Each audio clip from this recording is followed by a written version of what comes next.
Next मैं बात करूंगी एक बहुत ही गंभीर समस्या, टीनेज डिप्रेशन। देखिए, टीनेज एक बहुत डेलिकेट फेज होता है लाइफ का, जिसमें बहुत सारे हार्मोन्स और न्यूरोट्रांसमीटर्स आपकी बॉडी में ओवरप्ले कर रहे होते हैं। और उस समय अगर कोई भी बच्चा किसी भी वजह से इस बीमारी में जकड़ जाता है, अपने आप को फील करता है जकड़ा हुआ, तो डेफिनेटली वो अपने करियर और अपनी लाइफ के साथ खिलवाड़ कर सकता है। बच्चों में ज्यादातर ये प्रॉब्लम इसलिए होती है क्योंकि एज पेरेंट्स उनको बहुत ज्यादा सपोर्ट नहीं मिला अगर, या उन्होंने अपनी फैमिली में कोई अब्यूजेस, कोई टेंशन्स या झगड़े, लड़ाई झगड़े ऐसा कुछ देखा हो, या फिर उनको हमेशा कंपेयर किया जाता हो दूसरे बच्चों के साथ में, उनकी परफॉर्मेंस को हमेशा डिग्रेड किया जाता हो, उनके मोराल को बूस्ट ना किया जाता हो, या फिर कई बारी टीनेज में कुछ डिसअपॉइंटेड लव अफेक्शंस की वजह से ऐसा हो सकता है, गलत कंपनी रखने की वजह से, ड्रग एब्यूज में पड़ने की वजह से ऐसा हो सकता है। तो वो बच्चा अपने आप को बहुत सैड फील करेगा, सोशलाइज करना बंद कर देगा। अगर कभी वो कुछ और करना चाहता था अपनी लाइफ में लेकिन उसको वो सपोर्ट नहीं मिला, तो भी वो इस डिप्रेशन के कुएं में, इस खाई में गिर सकता है। वो हमेशा अपने पेरेंट्स या फैमिली या उसी इंसान को जिम्मेदार ठहराएगा कि मैं इनकी वजह से लाइफ में ये चीज फुलफिल नहीं कर पाया, मेरा एम, मेरा गोल कुछ और था।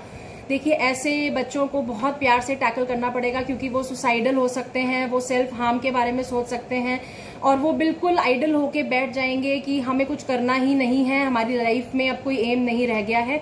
तो आपको as parents, as friends, as family extra supportive, extra caring होना पड़ेगा। उनका प्रॉपर ट्रीटमेंट भी करवाना बहुत ज्यादा जरूरी हो जाता है। उनको बहुत ज्यादा सपोर्ट और लव देना पड़ेगा, उनकी मेंटालिटी को समझना पड़ेगा। अगर काउंसलिंग सेशंस कराने पड़े वो कराने पड़ेंगे, and just keep them busy. अगर वो कह रहे हैं हमें अकेला बंद कमरे में रहने दीजिए, तो don't allow them to do that. जो चीज उनको एक्टिविटी पसंद है उसी में कोशिश करके आप भी उनके साथ बैठकर बात कीजिए। गेम्स, मूवीज, आउटिंग्स, जो भी आप प्लान कर सके उनकी चॉइस के अकॉर्डिंग, तो इन सब चीजों पे ध्यान दीजिए। And never ever compare your child with others, never let their confidence drop down to that level कि वो फिर कभी लाइफ में उबर ही ना सके। चलिए आइए अब जानते हैं कि अगर आपकी फैमिली में या आपके फ्रेंड्स में कोई इस दिक्कत से, परेशानी से जूझ रहा है तो आपको कैसे उसको सपोर्ट करना है। देखिए, पहला वर्ड ही अपने आप में आ गया, सपोर्ट। Be supportive. आपको उनको उनके सामने एक्सप्रेस करना है कि आप ऑलवेज उनके लिए अवेलेबल हैं। तो ये बात आपको बोलकर जतानी पड़ेगी, बतानी पड़ेगी दैट हे डियर फ्रेंड और डियर फैमिली या बच्चे, मैं हमेशा तुम्हारे साथ हूँ, मैं तुम्हारे पीछे खड़ा हूं हमेशा। तुम्हें अगर मेरी कोई भी जरूरत है, I am here to help you out. Please express yourself, I love you very much, I am always there for you. Be confident, आपने कुछ भी गलत नहीं किया है, it's just a phase in life. और ऐसा मत सोचिए कि आप क्रेजी हो गए हैं, पागल हो गए हैं, आप नहीं निकल पाएंगे इन सिचुएशन से। जो तुम करना चाहते हो हम दोनों मिलकर करेंगे। अगर कोई नेगेटिव फेज आया भी है तो हम मिलकर उससे लड़कर बाहर निकलेंगे। तो जितना भी सपोर्ट और प्यार आप ऐसे पेशेंट्स को दे पाएं, आपकी यही ड्यूटी है। You have to give them lots and lots of love and concern, support and positivity. कभी भी उनको ये नहीं कहना है, अरे तेरे पास तो सब कुछ था लाइफ में, तुझे ये परेशानी कैसे हो गई, अरे तू ज्यादा सोच रही है, यू आर ओवर थिंकिंग, तुम बहुत ज्यादा परेशान हो रहे हो इन बातों को लेकर। ऐसा है नहीं कुछ भी। तो ये जो बातें अगर हम बोलते हैं पेशेंट को, तो वो उससे एक तो हम उनका कॉन्फिडेंस और फेथ खो देते हैं, और दूसरा ये चीजें उनके माइंड में एक बहुत नेगेटिव इम्पैक्ट डालती है कि क्या मेरी ही गलती है, क्या मैं ही कुछ गलत कर रहा हूं जो मैं इस सिचुएशन से बाहर नहीं निकल पा रहा हूं। तो इस चीज का हमेशा ध्यान रखिए कि आप भी एक्सेप्ट कीजिए कि हाँ, ये मरीज कुछ फेस कर रहा है, इसको इस चीज से बाहर निकालना है, और उसको जितना भी प्यार और सपोर्ट हो सके उतना प्रोवाइड करने की कोशिश कीजिए। दोस्तों, मैंने जनरल सब टॉपिक्स पर आपसे बात की है कि आपको कैसे सपोर्टिव होना है और कैसे ध्यान रखना है एक डिप्रेशन के पेशेंट का। होम्योपैथी में हमने आयुष्मान होम्योपैथी के बैनर के अंडर हंड्रेड्स ऑफ पेशेंट्स को इस प्रॉब्लम से डील करने में बहुत सक्सेसफुली मदद की है। होम्योपैथी इंडिविजुअल अप्रोच पर काम करती है। हर पेशेंट अलग होता है हमारे लिए और हर पेशेंट के सिम्टम्स भी अलग अलग होते हैं। पूरी एक डिटेल्ड केस टेकिंग के बाद ही हम किसी भी पेशेंट को मेडिसिन प्रिस्क्राइब करते हैं।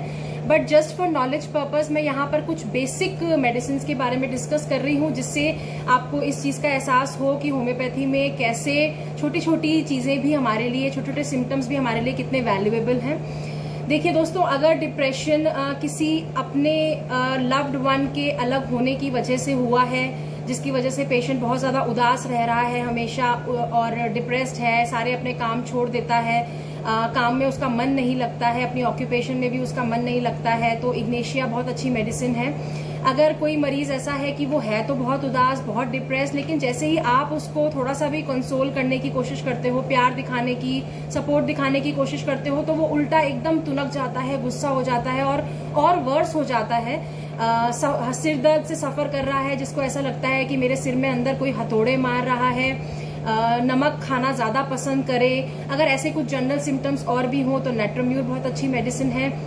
सीपिया हम उन मरीजों को देते हैं जो बिल्कुल एकदम इनडिफरेंट हो जाते हैं, जो पेशेंट्स बिल्कुल ऐसे हो जाते हैं जिनको कोई फर्क ही नहीं पड़ता कि घर में क्या हो रहा है, बच्चों के साथ क्या हो रहा है, ऑक्यूपेशन में, अपने फैमिली मैटर्स में क्या हो रहा है, किसी चीज से कोई मतलब नहीं है उनको, कोई ध्यान रखना उन्होंने सब छोड़ दिया है, अपनी डेली ड्यूटीज निभाना छोड़ दिया है। उन केसेस में हम इग्नेशिया देते हैं।